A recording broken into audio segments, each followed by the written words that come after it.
Like being a creative artist, तो हर artist की अपने अंदर की जो जर्नी होती है बड़ी कमाल की होती है, क्योंकि वही हमारी सबसे बड़ी स्ट्रेंथ होती है मुझे लगता है as a creative artist. I am sure you can understand this कि वो क्रिएटिविटी में जो हाई है वो किसी और चीज में नहीं। You have choreographed I think more than 400 songs with you work with Shahrukh, you work with Salman, you work with every bigger person. और मुझे वो गाना तो हमेशा याद रहेगा, वो डॉन का जो गाना है गणपति वाला, that was your first song. Yeah, that was my first song. But that's such an amazing song. वो हमेशा याद रहता है मुझे गाना कि वो और वो आपका हम्मा हम्मा। तो बीइंग अ क्रिएटिव आर्टिस्ट मतलब वो जो एक अलग सी ना एक शक्ति होती है एक क्रिएटिव आर्टिस्ट में, जो मुझे ऐसा लगता है एक आम इंसान जो जॉब कर रहा है, नौकरी कर रहा है, उससे कम होती है। मतलब सॉरी, उससे ज्यादा होती है, क्योंकि उस इंसान के पास कम होती है, क्योंकि आप अपने इनर सेल्फ, अपनी क्रिएटिविटी, अपने आर्ट के साथ हमेशा कनेक्टेड रहते हो, तो उसका कनेक्शन अपने आप से हमेशा ज्यादा होता है। करेक्ट है, करेक्ट So है, I'm absolutely. very happy that you have found that connect with yourself strangely during lockdown. Strangely, because लोगों को तो ऑप्शन में मिलता नहीं है, लोग परेशान हो रहे हैं, जैसे न्यूज है, जो भी सब चीजें चल रही हैं, which is very fearful. If you ask me, it is like rising like a phoenix. The way you have been training, सुबह सुबह उठना, मेडिटेशन करना, तो it's like आप नीचे गिरे और आपने खुद को उठाया, तो अपने आप में एक बहुत बड़ी जर्नी है। करेक्ट है, एब्सोल्युटली। बट आप बहुत पॉजिटिव पर्सन हो। आपके मैंने काफी वीडियोस वो सब देखते रहता हूँ मैं, ना बहुत मजा आता है, यानी बहुत अच्छा बूस्ट मिलता है, बहुत मोटिवेट होता है। So tell me about that. I mean, is it your thoughts and how do you do that? How you got this idea? Thoughts तो मेरे ही हैं, मतलब कहीं से कुछ पढ़, मतलब मेरा तो मैं कुछ नहीं कहता आज की डेट में मेरा तो कुछ भी नहीं है, मैं खुद का नहीं हूँ तो बाकी सब तो बेमायने बातें हैं, इसलिए मैं नाम भी अपना कहीं नहीं डालता, क्योंकि मुझे लगता है कि कुछ सीख लिया, कुछ देख लिया, किसी से बात करके, किसी से सुन के, कहीं पढ़ के, वो आपके अंदर आत्मा में बस जाता है। अगेन वो आर्टिस्ट वाली बात है, तो वो आर्टिस्ट कहीं से भी ना कुछ ऑब्जर्व कर लेता है, कुछ एब्जॉर्ब कर लेता है, फिर वो, अब क्या बात आती है, आप अपने प्याले को रोज भर रहे हो कुछ सीख के कहीं से, चाहे वो किताब से, चाहे किसी से कन्वर्स करके, चाहे कहीं से भी, लेकिन उस प्याले को खाली करना बड़ा जरूरी होता है। तो इसलिए मैंने 3-4 साल पहले हम लोगों ने ये शेयर एंड ग्रो शुरू किया कि अब मैंने प्याला भर तो लिया इतने एक्सपीरियंसेस से, अब जब तक ये खाली नहीं होगा, और खाली कैसे होगा, देने से होता है खाली। आपने जो सीखा है आप दे रहे हो, तभी तो अब आपका प्याला खाली होगा, तो कुछ नया उसके अंदर ग्रहण हो पाएगा।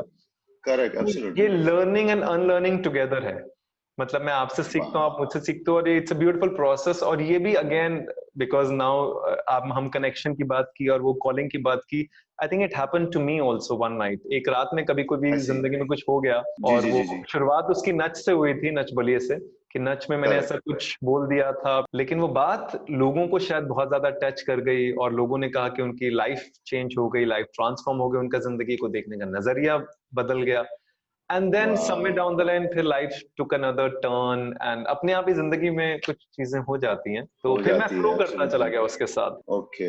आप भी जानते हो, मैं भी जानता हूँ, हमेशा चाहे आप टेलीविजन शोज करो, चाहे फिल्म करो, आप कहीं ना कहीं पपेट ही होते हो, क्योंकि आपके दायरे बांध दिए जाते हैं कि आपको यही बोलना है और यही करना है, उसी छोटे से दायरे के अंदर आप खेलते रहते हो। जबकि एज एन आर्टिस्ट आप चाहते तो अपनी आर्ट के थ्रू आप ऐसा कुछ करो जिससे you can create a difference in somebody's life. उम्मीद तो ये होती है कि आपने कुछ ऐसा कोरियोग्राफ किया या ऐसा कुछ डांस किया जिससे कहीं ना कहीं किसी की जिंदगी में कोई असर पड़े और कहीं ना कहीं टच करे उसको।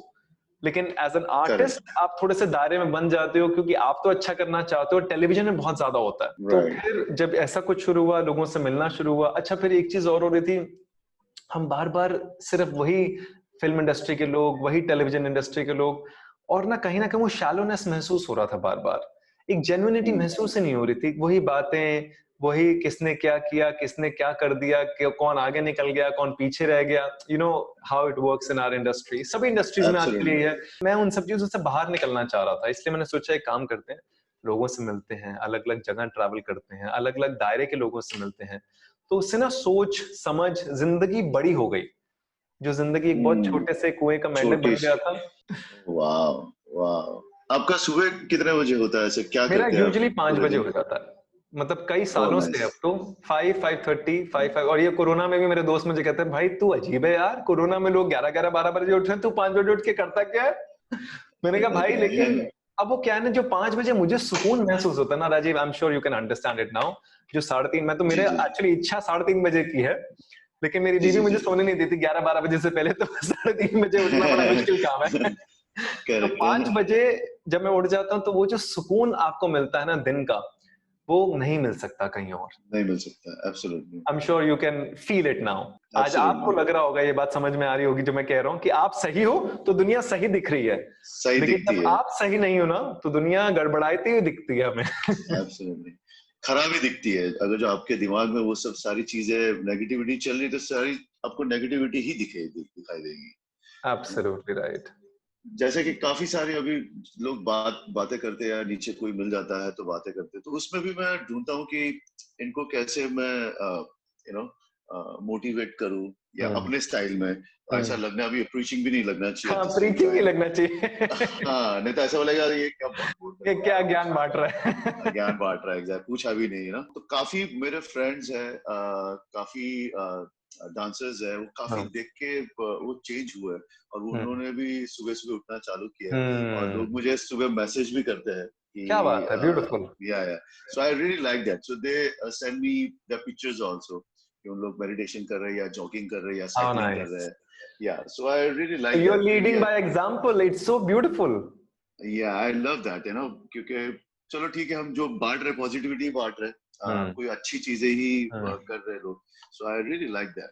वो एक शेर है किसी का बड़ा प्यारा, तो कि उम्मीद की किरण के सिवा कुछ नहीं है यहाँ, उम्मीद की किरण के सिवा कुछ और नहीं है यहाँ, इस घर में रोशनी का बस वही एक इंतजाम है। तो बस उम्मीद नहीं छोड़ता मैं जिंदगी में। तो पॉजिटिविटी एक उम्मीद की तरह होती है कि हर मुश्किल से मुश्किल सिचुएशन में भी आप उम्मीद ढूंढ लेते हो, उसमें कुछ अच्छा खोजने की। If you ask me, strangely, मुझे भी नहीं पता, या तो एक अटूट विश्वास है अपने ऊपर या ऊपर वाले के ऊपर, जरा सा भी फर्क नहीं पड़ा कोरोना का मुझ पर। वो इसलिए नहीं पड़ा क्योंकि शायद मैं इस बात में बहुत ज्यादा विश्वास रखता हूँ कि जीवन और मृत्यु हमारे हाथ में नहीं है, तो ये कभी भी हो सकती है। और मुझे एक चीज और लगती है कि जब तक आपकी जिंदगी का पर्पस कंप्लीट नहीं हो जाता ना, तब तक ऊपर वाला आपको बुलाएगा नहीं। वो जिस चीज के लिए आपका जन्म हुआ है, अगर वो जन्म आपने पूर्ण नहीं किया, कंप्लीट नहीं किया, तो वो बुलाएगा नहीं आपको। फिर आपको सफर करना पड़ेगा, आपको अपनी जिंदगी का पर्पस तो कंप्लीट करना ही पड़ेगा। Now what you are doing ना, जो आप कर रहे हैं, now it is making a difference directly into somebody's life। कि जब आप सुबह उठ रहे हैं और लोग आपको पिक्चर्स भेज रहे हैं and they are getting inspired from you, तो मुझे लगता नहीं कि इससे बढ़िया कुछ फीलिंग हो सकती है जिंदगी में। It feels that you're making beautiful difference।